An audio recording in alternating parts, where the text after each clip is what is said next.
Okay, so as Xavi said, so this lecture will be about visualization, and so what do we mean by that? What we're interested in is to understand what ConfNets learn. So we've been talking about these large architectures. Well, this one is not the largest, but you have a large architecture that you train for classification, and then it performs very well in your task, but you don't know what's actually happening in there. So this lecture would be about understanding what's happening in there. Okay, and that's useful because so right now when you're designing these very deep structures, you usually rely on trial and error. So you make a test, you make your set of parameters and your layers, and you make a test, you train, and you see how that goes. And then you just, if it goes well, then you maybe increase the size of the network. And if it doesn't, then maybe you try something else.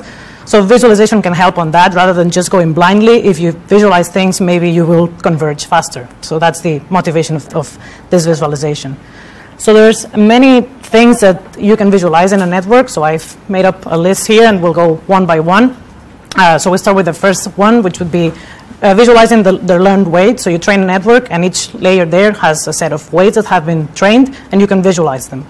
So this would be the visualization of in a AlexNet.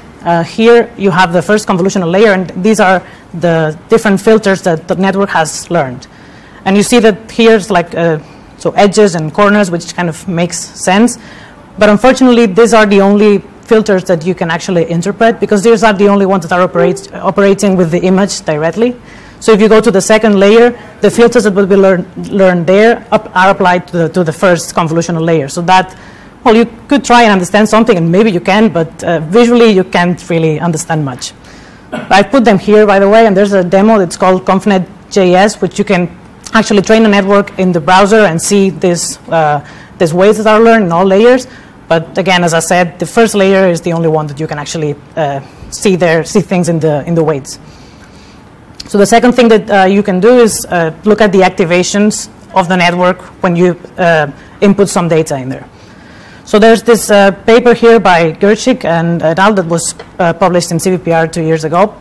So what they do basically is they pick up a neuron from a layer, and what they do is input a bunch of images, so many images in a data set, and they keep track of what the activation is in that neuron in particular. So then you can just basically group all the images that had the highest activation, and you can plot them in rows. So here is the plot of this. So you take how many? So 6 different neurons, and the images that activated, that maximally activated that neuron. And the squares that you see there, the bounding boxes, that's the receptive field, or the aperture that Kevin mentioned before. So that would be a receptive field on each one of the neurons in these images. So that would be like saying what that neuron likes to see the most. So you have like what, people and kind of dogs or black dots. So it's not clear there. So you have yeah. So any sort of things, but it looks like neurons are actually learning to fire or respond to things, to different things, but particular things, each one of them.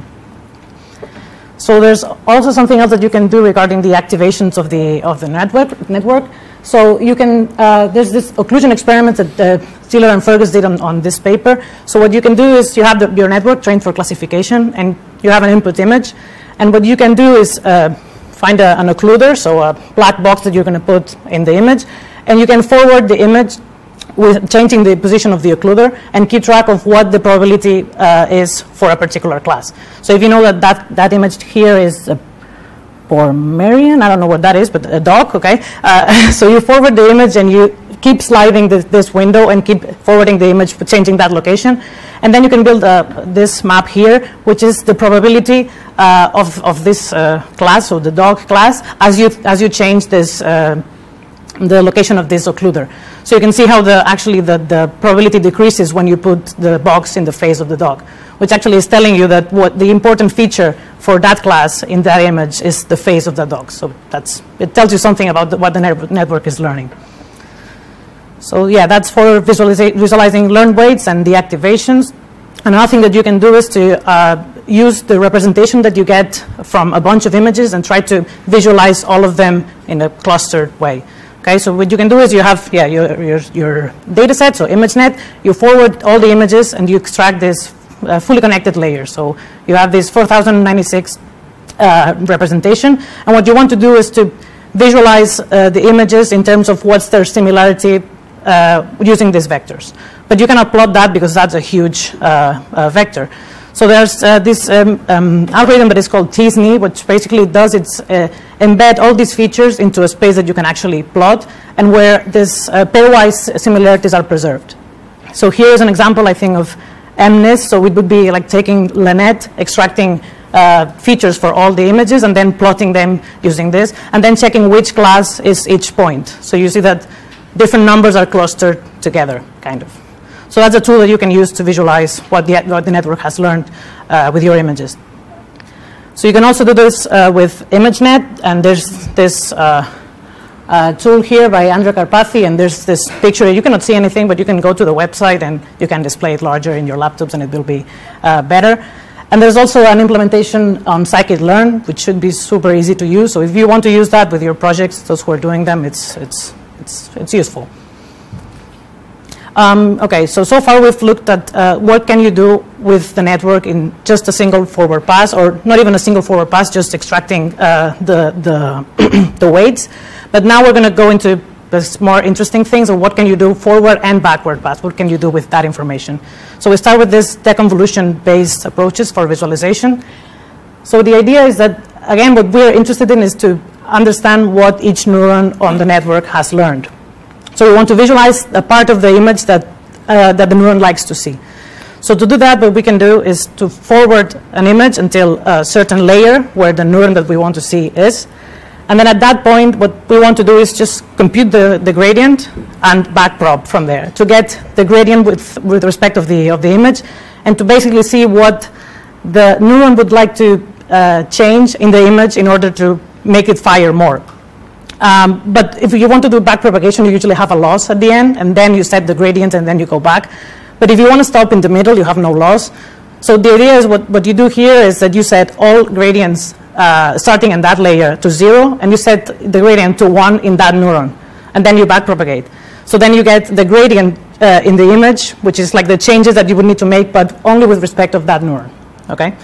So you do all these steps, so forward and backward, and you get an image that looks like this one here that says regular backprop, which looks like a kind of, you cannot see anything, right?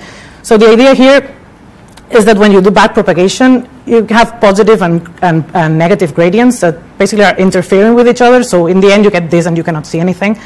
But there's this paper here, what they proposed is to just backpropagate those gradients that are positive. So you only get the positives activation, what that neuron likes to see, but not what it doesn't like to see. So then you get this. So this is what they call guided backprop in the paper. And you get this cleaner, nicer results that kind of make more sense. So, oh, by the way, this is called a deconvolution approach. So in the paper, they call it like this. And this is because this backpropagation, if you do it through convolutional layers, this is what, in another paper that they use for semantic segmentation, they make this operation for semantic segmentation, and they call it deconvolution. It's not exactly the inverse of the convolution, but they call it like that. So that's why now we have this title here. But it could be something else. So just remember the idea and not the name, just in case they change it. But yeah. So you do that, and then you can basically do the same. You input a bunch of images, and you can get this nice looking pictures that actually tell you, yeah, again, it's the same thing, what the neuron likes to see. So yeah, on the top row, you would this would be like, I don't know which layer exactly, but early in the network, so you get like these shapes. And then if you go to the convolutional layers, but the later ones, you get faces or dog faces and things that have more semantical meaning. So then, yeah, in the convolutional based approaches, the idea is that so you kind of visualize what's inside of what the neuron likes to see, but it's always dependent on the input image. So you take the image, you forward it, and then you do some nice trick so that you get a pretty image, and you believe, well, you convince yourself that that's what the neuron likes, but that's dependent on the image that you've input. So there's another set of approaches that are optimization based. So that's more. Well, I'll go into it and you'll see, because I can. So the idea is the same. You want to get the image that maximally activates a neuron. And we'll start here with, instead of maximally activate a neuron, we'll start with maximizing a class score. So we want to generate an image, the image that would maximally fire a particular class. Okay. So what we do is we start with a random image, instead of an image in particular, we say, no, I don't know anything, just give me an image, but I'll start with nothing because that's what I have. So you get that random image, you slide it through the network, so you forward it, and you go to the end where the classes are, and then you do the same as we did before. So you set all gradients to 0, and the gradient of the class that you're interested in, you set to 1, and then you backpropagate through all the network, and here you update the image based on the gradient. So you add, oh yeah, I forgot. So here there's L2 regularization, because what you want is to get an image that looks like an image. So you want an image that is smooth, so that's why you have regularization there. So yeah, you forward, compute, set the gradients to 0, but the one for the class, you backprop, update the image, and repeat many times. Well, I don't know how many, but a few, okay? So if you do that for a while and for different classes, you get these images here. And there are four different for each class, because this is a random process. So if you run it many times, you will get different outputs. So that's why they do it like this.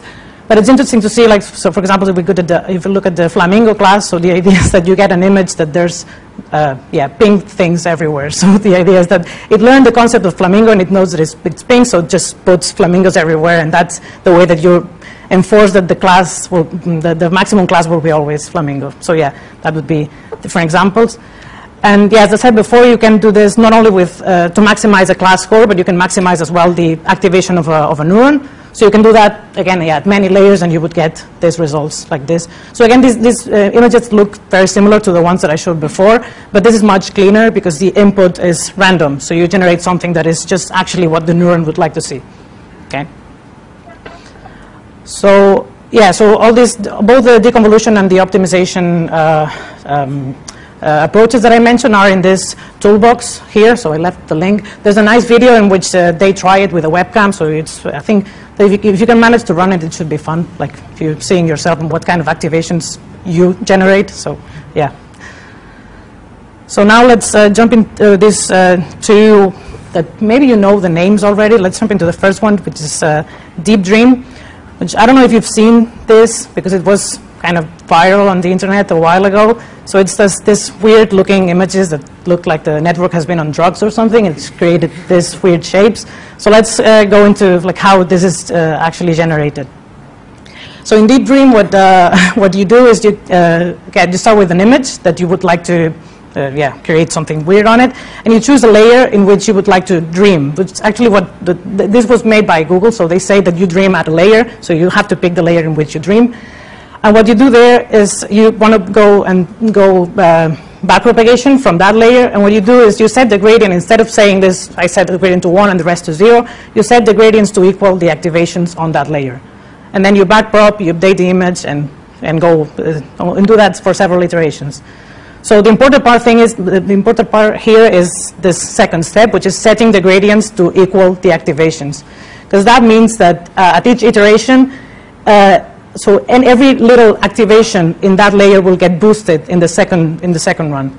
So it means that anything that the network has kind of observed will get even more present in that image in the second iteration. So if you do that for a while, you get all these weird shapes on the image. So here's an example. By the way, check this folder because it's really fun. So there's many experiments of different images and what you get in different layers. But here you have this image with the sky and clouds. So yeah, I probably can't see it too well from here, but the idea is that you get all these shapes, birds and dogs. So the idea is that even if in the layer that you're dreaming, there's a neuron that fires when it sees dogs, for example, if it activates even a little bit, through the activations, it will get even more boosted. So in the end, the network will convince itself that there's a dog there, so it will just generate it to get that activation. So that's Deep Dream. And then the final one is Neural Style, which also was kind of viral in the internet, so maybe you know it as well. So the idea here is that you have an image that is represents your content, and you have another image that has a style on it, and you would like to transfer the style from the style image into the content image. So there's a paper on that, and I will just roughly explain how they do that. So first you start with the content image, and you have this neural network that you've trained for classification. And you just forward the image through the network, and you extract all activation in all layers. So you just keep the raw activations. And that represents the content of the image, which you want to preserve, in theory. And then next you have your style image, and you will do the same. You will take the same network, and you will extract the raw activations in all layers, But the way that you will store them or use them is different. So it's not the raw activation, but you compute these Graham matrices, which is, so basically, for example, take the convolutional layer 5. You have this volume of 13 by 13 by 256. So you reshape it like that in there. So that's V. And then the Graham matrix would be just V transpose V. And that matrix kind of, you can think of, it has information of what kind of features fire together in the layer. So it's like a covariance matrix, okay? So in the paper, they argue that that represents the style. I don't know if that's true, but that's what they use, okay? So the idea is that you have activations for the content, and you have this matrices for the style. So what you do now is, again, as we did before, so you start with a random image. And what you want to do is to train a convolutional neural network that's been pre-trained with ImageNet, I think. And you set this loss to be to have two components. And I won't get into the math. You can check the paper. But the idea is that you have two losses that are fighting each other. So the idea is that you want that all activations in the network, as you train it, match the content. But you want that these covariance matrices match the style. But it's the same layers. So you're training to match the content, but the covariances need to match the style. So they do that, and they explore different things. So so I think that the content is more used than the style, basically, because otherwise it will get, so you get weird things. So in the paper they give more details. But the idea is that you have these two terms that are fighting, and in the end, if all goes well, you get pretty images. So yeah, you get that pretty image, yeah. And so here are some other examples. So taking that image, and you have all these paintings that you can use, and you can basically apply the style of any painting into that image. So that's all. Finally, I've included here a bunch of resources. Some of them I've mentioned already, but so visualization tools and stuff. And then at the end, I think that for the guys that are making the project, here's some of the visualization tools implemented in Keras that I guess you will be able, you can use them if you want. Yeah, that's it. Yeah. If you have any questions.